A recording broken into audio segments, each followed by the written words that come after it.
Absolutely. Here's an expanded version of the point. Life is a limited time offer. Awareness of mortality gives intensity to living, broken down into 5 deep, reflective and flowing paragraphs in a tone that echoes a Sadhguru-style delivery. Have you noticed when people are told they have only a few months to live, suddenly they start seeing life clearly. The small things don't bother them anymore, they stop pretending, they start feeling the breeze on their face, they call the people they love, they laugh louder, they cry openly. Why? Because when death becomes real, life becomes precious. But why wait for such a harsh reminder? The truth is, life has always been a limited time offer. You just didn't want to look at the expiry date. This body, this breath is not permanent. Every moment, time is slipping away. Every sunrise you witness is one less you will see.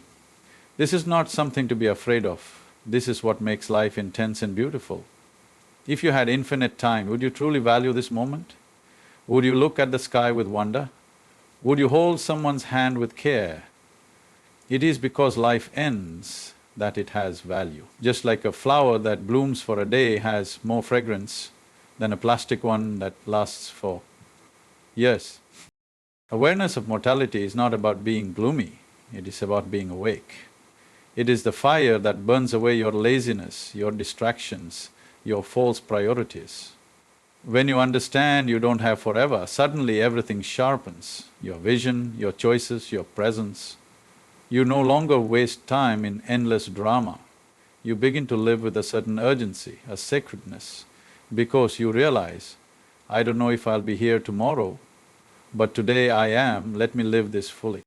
But look around, people behave like they're going to be here forever. They hold grudges as if they have centuries to forgive. They chase money as if they can carry it into the grave. They postpone joy, they keep their dreams on a shelf marked someday. That someday may never come. What you have is not someday, what you have is now. And the more aware you are of death, the more alive you become in now. So the question is not, how long will I live? That's not in your hands. The real question is, how deeply will I live while I am here? When you live with the clarity that time is not on your side, you stop wasting energy on nonsense. You begin to choose joy, simplicity, silence, truth. You begin to live not just longer but larger, where every moment becomes rich, full, complete. That is the gift of mortality.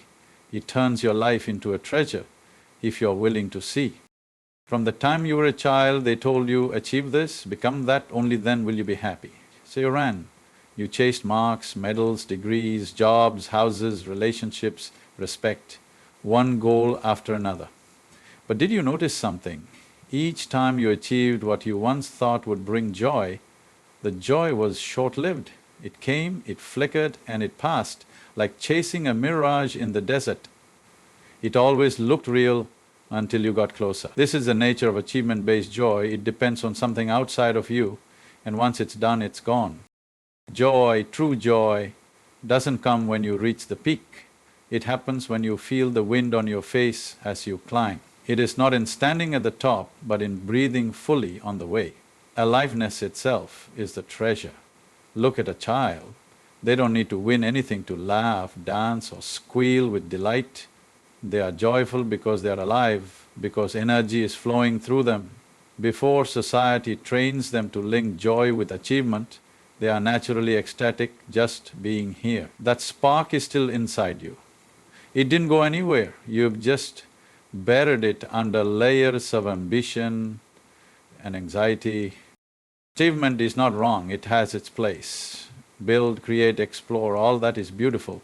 But don't turn achievement into the source of your identity. Because if your happiness is always one goal away, you will spend your whole life missing what's right in front of you. You can own the world and still feel empty. Or you can sit under a tree, breathe deeply and feel completely fulfilled. What changed? Not the world, just how you are within yourself. Aliveness is not something you earn, it is your nature. You don't have to qualify for it. The very fact that you're conscious, that your heart beats, that you can feel, think, laugh, cry, this is magic. Don't take it for granted. Instead of asking, what more can I get, ask, how alive can I be in this moment? if you tune into your aliveness, if you become intensely present to the life within you, joy is not even a question, it overflows naturally, not because of something, just because you are here. So shift the goalpost. Let joy not be at the finish line, let it be in each step. Let your measure of success be not in how much you've collected, but in how deeply you've lived. If you can walk through this life with that kind of presence and vibrancy, you will know a freedom that no achievement can offer. You will know the joy of simply being alive. And truly there is no greater joy than that. Most human beings are not living life, they are just carrying it, carrying the weight of everything that has already happened and everything that has not yet happened. The past is like an old backpack filled with stones, regrets, guilt, grudges, failures, even memories you think define you. The future, on the other hand, is a bag of fog, anxiety, uncertainty, hopes, fears, things that don't even exist yet. And here you are standing in the middle trying to walk forward while dragging both. Is it any wonder that life feels heavy? What has happened is over, you cannot touch it, you cannot undo it. But you can choose to stop reliving it. The past only exists because you keep playing the same stories in your head. Memory is not a curse, it's a tool. But most people turn it into suffering. They hold on to wounds like medals of identity. This happened to me, that person hurt me, I failed there. You are not what happened to you. You are what you choose to be now. If you don't drop the baggage, you won't be able to fly. The future too is only a thought, yet people fear it as if it's already written in stone. What if I lose this? What if that doesn't happen? What if I'm not enough? Fear is not about the unknown, it is about your imagination. You suffer things that haven't even happened yet. Planning is practical, yes, but worrying is poison. You can prepare for tomorrow without losing today. Don't let life pass by in a blur of what-ifs. Understand this clearly, the present is all you ever have. It is the only place where life actually happens. The past is memory, the future is projection, the present is reality. If you miss this moment, you've missed life. But most people are either prisoners of their past or hostages of the future. Very few know the sweetness of just being here completely. When you drop the stories of the past and the fear of what might come, something magical happens. You become light, you become clear, you start hearing the sounds around you more sharply, you feel your breath more deeply, you see people without judgment, and you smile for no reason. This is not philosophy, this is a lived experience. When you live fully in the now, you don't need excitement or drama to feel alive. Life itself becomes vibrant. Peace becomes natural. So, don't carry what you don't need. Let the past be the past, let the future come when it comes. Right now you are alive, right now your heart is beating, right now the entire universe is holding you up. Can you be fully here in this breath, in this moment just as you are? Because this is the doorway to freedom. Not tomorrow, not yesterday, only now. When something goes wrong in our life, the first thing we do is look outward. He made me angry, she broke my heart, they didn't respect me, but if your inner state can be hijacked by someone else's words, actions or even their absence, then are you really in charge of your life? This is what most people miss. What happens within you is your space. It is the only thing in this world that is truly yours, and yet most people hand it over to the outside world, like spare change. The moment you say, they made me feel this way, you've surrendered your power. No one can make you feel anything unless you allow it. This doesn't mean becoming emotionless or indifferent, it means living with awareness, not as a puppet to every passing situation. You cannot always control what happens around you, but you can choose how you respond within you, and that choice, that moment of awareness is what separates a conscious being from a compulsive one. Most people live like biological reflexes. Stimulus, reaction, someone says something, you react. A situation unfolds, you spiral. This is compulsion. It means you are living on autopilot. A button is pushed and the same emotion, the same behavior, the same words spill out. There is no gap between what happens and how you behave. And in that gap, if you create it, lies your freedom. That gap is called consciousness. That gap is the space where you get to choose who you want to be. Responsibility doesn't mean blame, it means the ability to respond.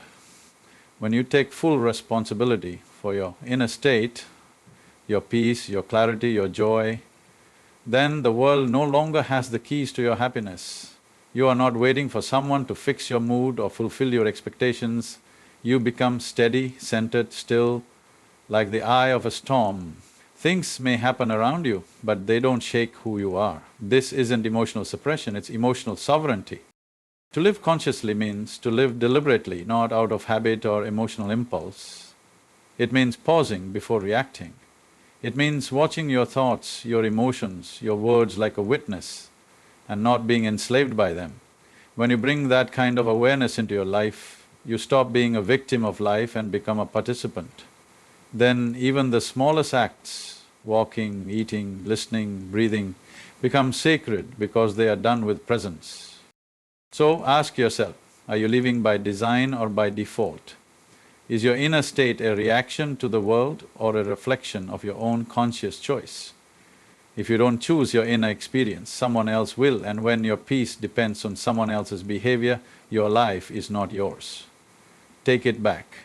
Sit still, breathe deep, observe, respond, and above all, take responsibility, not for the world, not for the weather, not for others, but for what happens within you.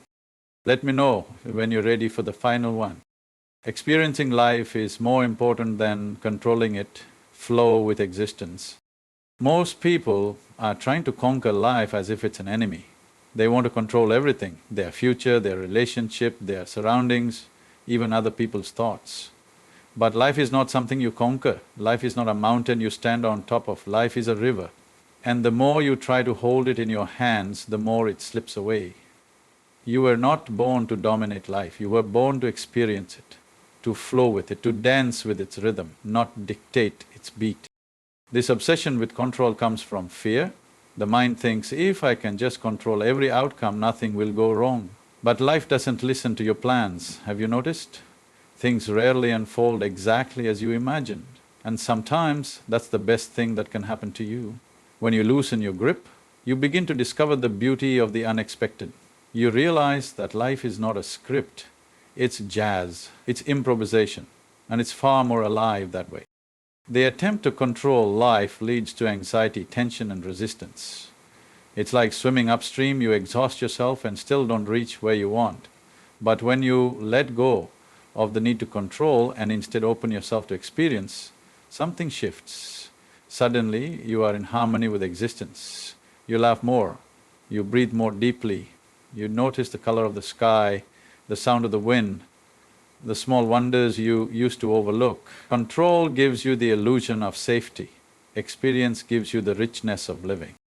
To experience means to become open, not protected. It means to allow life to touch you even when it's uncomfortable. It means not building walls around your heart, but letting everything come and go. Joy, sadness, love, loss, like waves. This does not make you weak, it makes you alive. What use is a life where nothing can touch you? That is not peace, that is numbness. And numbness is not living, it is a slow dying. Flowing with existence means trusting life's intelligence, the same intelligence that turns a seed into a tree, that moves the planets, that breathes through you without your permission. You are not separate from life, you are life. So stop fighting it. When you move with the current, not against it, you find a strange kind of strength. Not the strength of resistance, but the strength of surrender. Not giving up, but giving in to something larger than yourself. So drop the illusion that you must control everything to be happy. The more you try to control, the less you live. Instead, open your eyes to the mystery of this moment. Taste it, breathe it in, let it flood you. Don't just exist, experience. Don't just observe life from a distance. Let it touch your skin, your soul. And when you do, you'll find that life is not something to survive or master, it is something to fall in love with over and over again with every breath.